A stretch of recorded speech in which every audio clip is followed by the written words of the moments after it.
Hello friends, नमस्ते। मैं रोली स्वागत करती हूँ आपका अपने यूट्यूब चैनल रोली आरबीएल व्लॉग में। तो कैसे हैं आप सब? उम्मीद करते हैं कि आप सब ठीक ही होंगे। तो आज ये है धनतेरस का दिन और धनतेरस की साफ़ सफाई मैं कर रही हूँ। तो झाड़ू मैंने पूरे घर में लगा दी है और यहाँ पे सोफ़े पे कुछ कपड़े डले हुए थे तो वो मैं हटा रही हूँ। और इसके बाद फिर सोफ़े का कवर हमने धुल के डाल दिया था और जो हेड वाला होता है ना, हेड वाला दोनों पार्ट हमने एक ही सोफ़े में लगा दिया। और जो सीट वाला होता है वो हमने सूखने के लिए मतलब डाल दिया था। तो मुझे समझ में नहीं आया, हमने हेड वाला ये दोनों सोफ़े में लगा दिया था। तो वही मैं एक सोफ़े का हटा के हेड वाला दोनों हेड में लगा रही हूँ और सीट वाला दोनों सीट में लगा रही हूँ। और इस सोफ़े में मेरे सारे पार्लर वाले लहंगे रखे हुए हैं। और यहाँ पे अब मैं झाड़ू बोली ना मैंने कि झाड़ू हमने पहले ही लगा दी थी पूरे घर में और अभी पोछे की बारी है। तो यहाँ पे पहले मैं पूरा क्लीन कर लेती हूँ क्योंकि एक ही हफ्ते हुआ मैंने अपना पूरा रूम क्लीन किया है, लेकिन डस्ट वगैरह पता नहीं कहाँ से आ जाती है। तो पूरा बेड के हेड पे बहुत ज़्यादा डस्ट आ जाती है और इधर ड्रेसिंग पे भी बहुत ज़्यादा डस्ट आ जाती है। तो वो सब वीकली क्लीन करना बहुत ज़्यादा ज़रूरी होता है। तो अभी मुझे मेरी क्लीनिंग चल ही रही है तो हमने सोचा कि चलो बेड और ये ड्रेसिंग भी साफ़ कर देते हैं। तो यहाँ पे मैंने कपड़े को गीला करके मैं पूरा ड्रेसिंग वगैरह भी क्लीन कर रही हूँ और बेड को भी मुझे क्लीन करना है। और धनतेरस है ना, तो धनतेरस और दिवाली में जब आप पोछा लगाएं तो उसमें नमक डाल के लगाएं।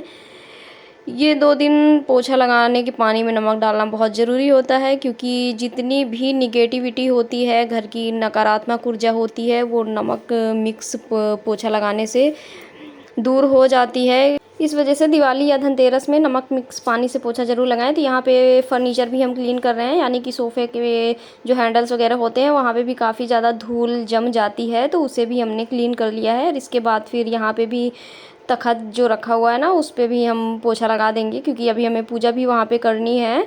तो वहाँ पे पोछा लगा देंगे। इसके बाद फिर ये जो हमारी टेबल है इसको भी हम अच्छे से साफ़ कर लेंगे। और उसके बाद फिर क्योंकि अभी हमें शाम को पूजा करनी है, इस वजह से पूरे घर की क्लीनिंग करना बहुत ज़्यादा ज़रूरी है। और यहाँ पे भी जो सोफ़ा पड़ा हुआ था उसके हैंडल वगैरह मैं क्लीन कर रही हूँ। और यहाँ पे मेरी वॉशिंग मशीन है, यहाँ पे भी कहीं ना कहीं से डस्ट आ ही जाती है, तो उसको भी मैं डेली क्लीन करती ही हूँ। तो अभी भी मुझे थोड़ी सी डस्ट नज़र आ रही थी तो वो मैं क्लीन कर ले रही हूँ। और इसके बाद फिर हम इधर किचन में चलते हैं और यहाँ पे मेरी फ्रिज रखी हुई है। तो फ्रिज वगैरह पे भी कहीं ना कहीं से डस्ट आ ही जाती है, विंडो वगैरह लगा हुआ है ना, तो डस्ट कितना भी बंद घर हो लेकिन डस्ट पता नहीं कहाँ से आ जाती है। और यहाँ पे फिर मैं अब पूरा फ़र्श पे पोछा लगाना शुरू करूँगी। तो सबसे पहले मैं किचन से स्टार्ट करती हूँ, तो किचन में मैं लगा दूँगी। इसके बाद फिर रूम में मैं लगाऊँगी और रूम में लगाने के बाद फिर बाकी पूरे घर में लगाना है क्योंकि आज 2 ही दिन बहुत ज़्यादा मेन होते हैं, ये धनतेरस की पूजा और दिवाली की पूजा। तो धनतेरस में भी मुझे ऐसी ही क्लीनिंग करनी है और इसके बाद दिवाली में भी पूरी साफ़ सफाई मुझे करनी है। और ये दिवाली में तो हालत ख़राब हो जाती है साफ़ सफाई करते करते।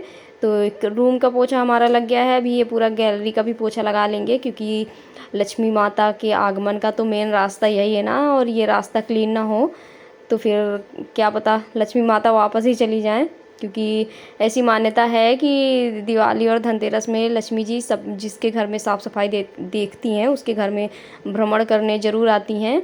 और जो भी हमारी पुरानी मान्यताएं हैं उन्हें ज़रूर हमें फॉलो करना चाहिए। तो मैं पूरा गैलरी में भी पोछा लगा देती हूँ। और ये मैं जब भी यहाँ पे थी, एक बार और मैं यहाँ दिवाली में थी तो मैंने ऐसी ही सेम क्लीनिंग की थी। और हम लोग के यहाँ होती भी ऐसे ही है, घर का जो मेन रास्ता होता है उसको काफ़ी अच्छे से क्लीन किया जाता है और सीढ़ियाँ वगैरह भी काफ़ी अच्छे से क्लीन किया जाता है। ऐसा माना जाता है कि लक्ष्मी माता जो है वो छत के रास्ते से या फिर मेन गेट से कहीं से भी आ सकती हैं, तो पूरा घर साफ़ सुथरा होना चाहिए। तो यहाँ पे देखिए सीढ़ियों को भी मैं अच्छे से क्लीन कर ले रही हूँ, वही नमक मिक्स पानी से मैं पूरा पोंछ ले रही हूँ। तो सीढ़ियाँ भी हमारी अच्छे से, क्योंकि कितना भी झाड़ू लगाओगा और लेकिन कॉर्नर पे डस्ट कहीं ना कहीं से रह ही जाती है। तो इस वजह से मैं सीढ़ियों को भी अच्छे से क्लीन कर लूँगी। और इसके बाद फिर बचा हमारा हॉल एरिया, तो हॉल एरिया को भी हम अच्छे से पोछा लगा लेंगे। बाकी इसके बाद अभी हम नहाएंगे क्योंकि पोछा लगाते समय पूरा अजीब सा हो जाता है, तो बिना नहाए मन नहीं मानता है। तो पोछा लगाने के बाद हम नहाएंगे और उसके बाद फिर आप लोगों से मिलते हैं। Hello everyone, good afternoon. 1:10 हो गया है और मैं पोछा वगैरह लगा के फ्री हो गई हूँ। जस्ट मैं अभी नहा के आई हूँ क्योंकि काफ़ी ज़्यादा लेट हो गया है और पोछा मैं लगा रही थी ना, तो उसी वजह चक्कर में मेरी चुनरी वगैरह सब पोछा इधर उधर फिसल रही है। अब उसी हाथ से मैं पोछा लगा रही हूँ, उसी हाथ से मैं अपनी चुनरी सही कर रही हूँ, सब कुछ कर रही हूँ। तो फिर मेरा मन नहीं मानता है बिना नहाए। तो अभी जस्ट मैं नहा के आई हूँ और भूख इतनी तेज़ लग गई है कि मैं क्या बोलूँ। तो अभी मैं खाना निकाल रही हूँ और खाने में हमने क्या बनाया है मैं अभी दिखाऊंगी आप लोगों को। तो आज हमने बनाई है कढ़ी चावल रोटी। तो कढ़ी मेरी फेवरेट है, बहुत ज़्यादा पसंद है मुझे कढ़ी। तो अभी चलते हैं, हम पहले सबसे खाना खाएंगे, उसके बाद फिर बाकी सारे काम। तो अभी हम खा लेते हैं अपना खाना। और जिस दिन मुझे साफ़ सफाई वाला काम पड़ जाता है ना, उस दिन मेरा 2-3 बार नहाना हो जाता है, क्योंकि कोई भी धूल मिट्टी वाला काम हो तो फिर बिना नहाए मेरा मन ही नहीं मानता है। जैसे आज हो गया झाड़ू पोछा, ये सारी चीज़ें हमने की, तो फिर बिना नहाए मैं खाना नहीं खा सकती थी, कुछ भी हो जाए। और कभी कभी गेहूँ और चावल वगैरह साफ़ करना होता है तो मैं नहाने के पहले कर लेती हूँ तो कर लेती हूँ, वरना अगर नहाने के बाद मैंने किया तो फिर मैं फिर से नहाऊँगी।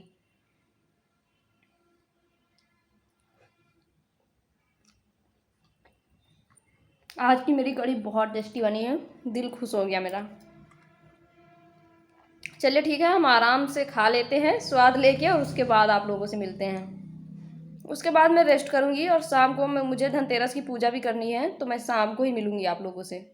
तो फ्रेंड्स, शाम के 5 बज गए हैं और हम रेडी हो चुके हैं पूजा करने के लिए, क्योंकि 5 बजे से 4:30 बजे से पूजा का मुहूर्त है, 5:30 तक, और उसके बाद फिर 7 बजे से है। तो 5 बज गए हैं और हम ये आए हैं कपड़ा लेने पीढ़ा में डालने के लिए, और जिस पे भगवान को विराजमान करेंगे।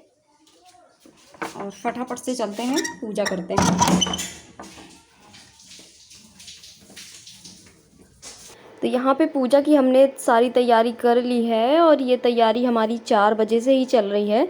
तो सारी तैयारी हमने कर ली है, पीढ़ा लगा दिया है और इस पे कपड़ा भी हमने डाल दिया है। और अब पहले पवित्रीकरण कर लेते हैं। तो हाथ में हम ले लेंगे, दाहिने हाथ में जल, और उसके बाद मंत्रों के साथ हम पवित्रीकरण करेंगे। तो यहाँ पे गंगा जल भी हमने मिक्स कर लिया है।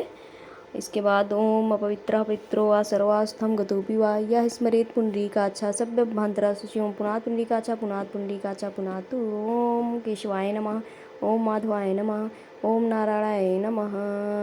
तो इस तरह से हमने पवित्रीकरण कर लिया है। और इसके बाद फिर हम आगे पान का पत्ता लेंगे और पान पत्ते की हेल्प से जो हमने आसन बिछाया है इसका पवित्रीकरण करेंगे। और इसके बाद फिर हम चावल की ढेरी लगाएंगे। ये हमारा आसन हो गया है भगवान जी को देने के लिए। इसके बाद फिर हमारी जो पिछले साल की मूर्तियाँ थी, इनको हम स्नान कराएंगे। स्नान कराने के बाद फिर इनको हम स्थापित करेंगे। तो स्थापित करने के लिए फिर हम स्नान करा रहे हैं, उसके बाद एक कपड़े से इनको पोंछ दे रहे हैं भगवान जी को। और इसके बाद फिर जो चावल की ढेरी का हमने आसन दिया था, वहाँ पे हम सभी भगवान को विराजमान करेंगे। यहाँ पे गणेश जी हैं, कुबेर जी हैं, लक्ष्मी जी हैं, और इसके बाद फिर विष्णु भगवान और लक्ष्मी जी की ये फ़ोटो है, इसको भी हम यहाँ पे रख देंगे। कहते हैं कि आज ही के दिन असुरों और देवताओं में युद्ध हुआ था, तो इसी समुद्र मंथन से धन्वंतरी जी आज प्रकट हुए थे। और वो अपने हाथ में जो है वो कलश लेके प्रकट हुए थे। और धन्वंतरी जी को आयुर्वेद का देवता कहा जाता है, इसलिए हम इस सुपारी में धागा लपेट के, कलावा लपेट के धन्वंतरी जी का आवाहन करेंगे। धन्वंतरी जी हैं जो आज अमृत कलश लेके प्रकट हुए थे और आयुर्वेद के ये सबसे बड़े देवता माने जाते हैं। तो यहाँ पे हमने चावल से स्वास्तिक बना लिया और इसके ऊपर घी का दीपक रख दिया है। और अब हम पहले धूप दीप प्रज्वलित कर देंगे, उसके बाद फिर आगे की पूजा हम शुरू करेंगे, क्योंकि दीप जो है वो भगवान के आने का प्रतीक होता है, यानी कि साक्षी होता है। और उसके बाद फिर जो धूप हमारी जल रही थी उसको आंचल से हमने बुझा दिया है। और धनिया धनतेरस के दिन रखना बहुत शुभ माना जाता है, तो एक प्लेट में हमने धनिया भी रख दी है, उसकी भी हमें पूजा करनी है। और इसके बाद फिर हम दोनों लोग, क्योंकि कोई भी पूजा हो शादी के बाद पति पत्नी को साथ में ही करना चाहिए, यहाँ पे हम हाथ में अक्षत पुष्प और जल लेके सभी भगवान का आवाहन कर रहे हैं। जैसे ओम गम गणपतये नमः आवाहयामि स्थापयामि पूजयामि ध्यायामि ततो नमस्कारं करोमि। ओम श्री कुबेराय नमः आवाहयामि स्थापयामि पूजयामि ध्यायामि ततो नमस्कारं करोमि। ओम श्री लक्ष्म्यै नमः आवाहयामि स्थापयामि पूजयामि ध्यायामि ततो नमस्कारं करोमि। ओम श्री विष्णुप्रियाय नमः आवाहयामि स्थापयामि पूजयामि ध्यायामि ततो नमस्कारं करोमि।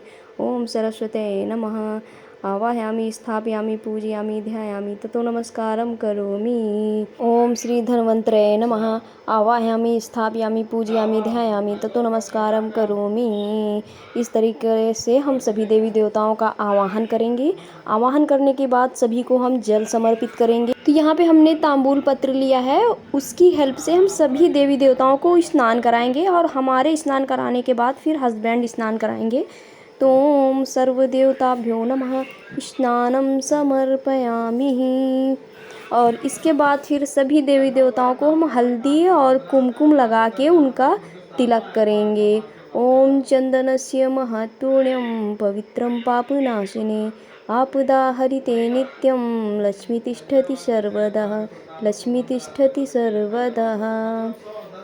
तो यहाँ पे हम जो है गणेश भगवान, लक्ष्मी जी का, कुबेर जी का, विष्णु भगवान का, लक्ष्मी जी का, धन्वंतरी महाराज का सबका तिलक करेंगे। और इसके बाद फिर ये भी सभी देवी देवताओं का तिलक करेंगे। इसके बाद हमें क्या करना है, जो इत्र होता है, गुलाब अर्क होता है, वो हम कलावा में लगा लेंगे। और इसके बाद सभी देवी देवताओं को हम वस्त्र समर्पित करेंगे। और जो लक्ष्मी माता जी हैं उनको हम चुनरी समर्पित करेंगे। लेकिन चुनरी में भी हमें इत्र ज़रूर लगाना है, क्योंकि लक्ष्मी माता जी को इत्र बहुत ज़्यादा पसंद है। तो कलावा हम थोड़ा थोड़ा सा लेके पहले गणेश भगवान को इत्र लगा के कलावा समर्पित करेंगे। वस्त्रम समर्पयामि। और इसके बाद फिर कुबेर देव को हम कलावा में इत्र लगाएंगे और फिर कुबेर जी को वस्त्रम समर्पयामि, वस्त्र समर्पित करेंगे। फिर विष्णु भगवान को भी हम इत्र लगा के कलावा समर्पित करेंगे, वस्त्रम समर्पयामि। और इसके बाद फिर माता लक्ष्मी जी को चुनरी अर्पित करेंगे, इसमें भी हम खूब सारा इत्र लगाएंगे, वस्त्रम समर्पयामि। और इसके बाद धन्वंतरी जी को हम कलावा में इत्र लगा के समर्पित करेंगे। और इसके बाद फिर सभी देवी देवताओं को हम अक्षत पुष्प समर्पित करेंगे, यानी कि उनका स्वागत करेंगे, जो वो सभी देवी देवता हमारी पूजा में पधारे हैं। और इसके बाद फिर हम कुबेर जी को, गणेश जी को और धन्वंतरी जी को जनेऊ समर्पित करेंगे। जनेऊ समर्पयामि करके हम जनेऊ समर्पित करेंगे। इसके बाद फिर हम भोग लगाएंगे, सभी देवी देवताओं का हम मुंह मीठा कराएंगे। तो गणेश जी को बेसन का लड्डू पसंद है, तो उनको हम बेसन का लड्डू चढ़ाएंगे। कुबेर जी को सफ़ेद मिठाई का भोग लगाएंगे। माता लक्ष्मी जी को भी सफ़ेद मिठाई का भोग लगाएंगे। विष्णु भगवान को लड्डू का भोग लगाएंगे। धन्वंतरी जी को हम सफ़ेद मिठाई का भोग लगाएंगे। इसके बाद खील बतासे का भोग लगाएंगे, जो कि बहुत ज़्यादा शुभ माना जाता है। और धन्वंतरी जी को हम एलोवेरा, अदरक, तुलसी पत्र, आंवला, नीम की पत्ती, काली मिर्च, दालचीनी, लौंग, इलायची, हल्दी, जो कुछ भी जड़ी बूटी आपके पास हैं वो आप धन्वंतरी जी को समर्पित कर सकते हैं। इसके बाद सभी देवी देवताओं का मुंह मीठा कराने के बाद हम पान, सुपारी, लौंग, इलायची, तांबूलस्य पूगी फलानि समर्पयामि करके सभी भगवान को हम तांबूल अर्पित करेंगे। और उसके बाद फिर धूप दीप दिखाएंगे। ध्यान रहे आज हमें आरती नहीं करनी है। आरती इसलिए नहीं करनी क्योंकि आरती करने के बाद सभी देवी देवता विदा हो जाते हैं, अपने अपने स्थान को प्रस्थान कर जाते हैं। लेकिन अभी हमें सभी देवी देवताओं को रोकना है दिवाली तक, इसलिए हम इनकी आरती नहीं करेंगे। यहाँ पे हम माता लक्ष्मी जी को और गणेश जी को सिंदूर अर्पित कर रहे हैं। और भोग में देखिए हमने केले का भी भोग लगाया था, क्योंकि विष्णु भगवान को केला बहुत ज़्यादा प्रिय है। तो पूजा हमारी संपन्न हो गई है। इसके बाद हम यम का दीपक जलाएंगे और बाकी 13 दीपक, आज धनतेरस के दिन 13 दीपों का दान किया जाता है, यानी 13 दीप दान किए जाते हैं, 13 दीपक जलाए जाते हैं, जिसमें 2 दीपक घी के जलते हैं। एक दीपक माता लक्ष्मी जी के लिए घी का जलता है, एक दीपक माता तुलसी के लिए घी का दीपक जलता है। बाकी बाकी के दीपक जितने भी हैं, यानी कि 11 दीपक, वो सरसों के तेल से जलाए जाते हैं, जिसमें यम का दिया भी शामिल होता है। यम का दिया जलाने के लिए वो आटे का दिया बनाते हैं और उसको हम मुख्य द्वार के दाहिनी साइड दक्षिण की तरफ मुँह करके दिया जलाते हैं। इस दिए में हम कौड़ी, सिक्का, जौ, काला तिल, ये सारी चीज़ें हम डालते हैं और उसके बाद फिर इस दिए को हम द्वार के दाहिने साइड दक्षिण की तरफ मुँह करके जला लेंगे। फिर इसमें जल के छींटे देंगे, हल्दी कुमकुम का तिलक करेंगे, पुष्प चढ़ाएंगे। उसके बाद फिर खील बतासे यानी कि कुछ भी हो सफ़ेद मिष्ठान इसमें हम चढ़ाएंगे। तो यम का दिया हमारा जल गया है और पूजा भी हमारी हो गई है। और बाकी के दीपक जो 13 दीपक जलाए जाते हैं वो मैं अभी जलाने जा रही हूँ।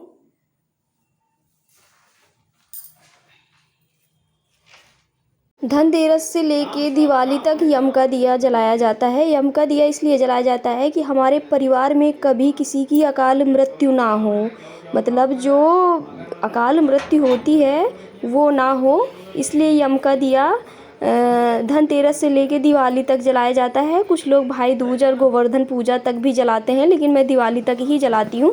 और यहाँ पे मैं तुलसी माता जी की आरती करने आ गई हूँ, क्योंकि आज क्या वो पूर्णिमा कार्तिक का महीना जो होता है ना, तो पूरे कार्तिक में तुलसी जी को दिया जलाया ही जाता है पूरा 30 दिन। लेकिन अफ़सोस कि मुझे याद नहीं था और इस बार मैं पूरा 30 दिन माता तुलसी जी को दिया नहीं जला पाई। तो इसके बाद फिर हम तुलसी जी को दिया दिखाने के बाद चलेंगे नीचे और इसके बाद यहाँ से फिर हम 2 दिए लेके छत पे जाएंगे। बालकनी में हमें 2 दिए रखने हैं और ये देखिए मैं छत पे आ गई हूँ और यहाँ पे पहले मैं दोनों दिए प्रज्वलित करूँगी, क्योंकि अगर मैं नीचे से लाती तो हवा के झोंके से दीपक बुझ जाता है। इस वजह से मैं छत पे लाके ही इसको जला रही हूँ। और इसके बाद फिर बालकनी के दोनों साइड पे हमें ये दिए रखने हैं। तो दिवाली के 1 दिन पहले, 2 दिन पहले जब भी धनतेरस होता है तो इन 13 दीपदानों का बहुत बड़ा महत्व होता है। और धनतेरस के दिन से ही 5 दिवसीय दिवाली का त्यौहार मनाया जाता है। 5 दिन तक ये त्यौहार चलता है और 5 दिनों तक दीपक जलाए जाते हैं। तो धनतेरस के दिन से ही दिवाली की मेन शुरुआत हो जाती है। तो यहाँ पे हमने देखिए दोनों साइड में दीपक रख दिया है और इसके बाद फिर हम नीचे चलेंगे और आंगन में हमें दीपक रखना है, एक नल के पास रखना है। ऐसे करके 13 दीपों के लिए अलग अलग जगह पे इनको रखना होता है।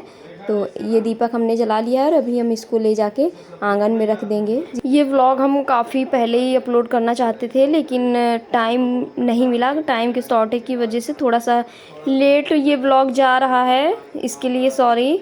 बट हाँ, हमने शूट किया था आप लोगों के साथ शेयर करने के लिए, तो वो हमने शेयर कर दिया है। और अभी जो ये दीपक हम लेके जाएंगे, इस अन्न देवता यानी कि जहाँ से हमारा पेट भरता है वो है जगह हमारी किचन। तो किचन में हम रखेंगे और भगवान से प्रार्थना करेंगे कि हे भगवान, हमारे घर में हमेशा अन्न का भंडार भरा रहे, कभी किसी भी चीज़ की कमी ना हो। इस तरह हम भगवान जी से प्रार्थना करेंगे। और इसके बाद फिर जो दीपक हम जलाएंगे वो हमें जल देवता को समर्पित करना है। तो जहाँ पे भी आपके यहाँ पानी की जो व्यवस्था है आप वहाँ पे रख सकते हैं, नल के पास रख सकते हैं। जिनके यहाँ नल नहीं है वो टोटी के पास रख सकते हैं, और जिनके यहाँ वो भी सुविधा नहीं है वो ऊपर छत पे जाके पानी की टंकी के पास रख सकते हैं। या फिर आपके अगल बगल कहीं पे भी हैंड पाइप लगा हुआ है तो आप वहाँ पे भी जाके रख सकते हैं। तो इस तरीके से। और बाकी के जो दिए हैं, 4 दिए तो हमें बाहर चित्रगुप्त, धन्वंतरी, कुबेर जी और यम का जो दिया होता है, ऐसे करके हमें 4 दिए तो बाहर ही रखने हैं। बाकी एक दिया गौशाला के नाम से। तो गौशाला आजकल सबके घर पे गाय तो होती नहीं है, और दूसरों की गाय के सामने दिया जला दो तो क्या पता लोग बुरा ही मान जाएं कि क्या कर रहे हैं। तो इस वजह से आप अपने घर के आसपास नीम के पेड़ के नीचे कहीं पे भी इसको रख सकते हैं। और ये देखिए बाकी के दीपक की हम कर रहे हैं पूजा करने के लिए बस आपको जल घुमाना है और इसके बाद फिर हल्दी कुमकुम लगाना है, पुष्प और चावल चढ़ाना है, खील बतासे चढ़ाने हैं। बस दिए की पूजा हो गई है। और उसके बाद इन दियों को हमें पूरे घर में रख देना है, जहाँ जहाँ पे रखना शुभ होता है। तो यहाँ पे देखिए अक्षत पुष्प से हमने पूजा कर दी है। इसके बाद फिर ये दिया आप लोग जैसे जिनका व्यवसाय है, तो वो जो उनका गल्ला होता है वहाँ पे भी दिया रख सकते हैं। तो इन दियों से पहले हमें आरती कर लेनी है भगवान जी की, और क्योंकि सरसों का तेल बहुत ज़्यादा शुभ माना जाता है, वो चाहे धनतेरस की पूजा में हो या दिवाली की पूजा में हो। तो यहाँ पे देखिए सरसों के तेल के दीपक ही हमने जलाए हैं और इसी से हम भगवान जी की आरती कर रहे हैं। और वो मैं ऐसे घुमा रही हूँ, मैं बोल नहीं रही हूँ आरती, बस घुमा रही हूँ, दिखा रही हूँ भगवान जी को।